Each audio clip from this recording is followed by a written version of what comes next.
ઊંઝા શહેરમાં મહિલા સશક્તિકરણનું એક ઉત્કૃષ્ટ ઉદાહરણ જોવા મળી રહ્યું છે।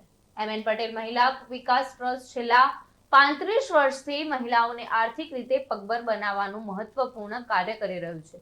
પૂનમ કોમ્પ્લેક્સ ખાતે આવેલી આ સંસ્થામાં છેલ્લા 20 વર્ષથી સુતરાઉ કાપડ બનાવવાની કામગીરી ચાલી રહી છે। તો આજે 111 બહેન અહીં કાર્યરત છે અને આત્મનિર્ભર બની છે। વર્ષ 1992 થી કાર્યરત આ સંસ્થા મહિલાઓને સ્વરોજગારી આપવા ઉપરાંત અનેક સામાજિક પ્રવૃત્તિઓ પણ કરે છે। સંસ્થાના મંત્રી ગોવિંદભાઈ પટેલના જણાવ્યા અનુસાર સુતરાઉ કાપડ ઉત્પાદન દ્વારા મહિલાઓને રોજગારીની તકો પૂરી પાડવામાં આવે છે। હાલમાં નિલેશભાઈ પટેલ સંસ્થાના પ્રમુખ તરીકે સેવા આપી રહ્યા છે।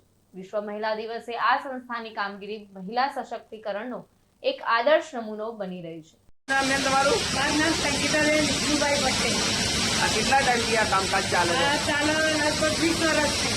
બરાબર। કેટલી બહેનો કામો કરતી કેટલી બહેનો કામ કરે?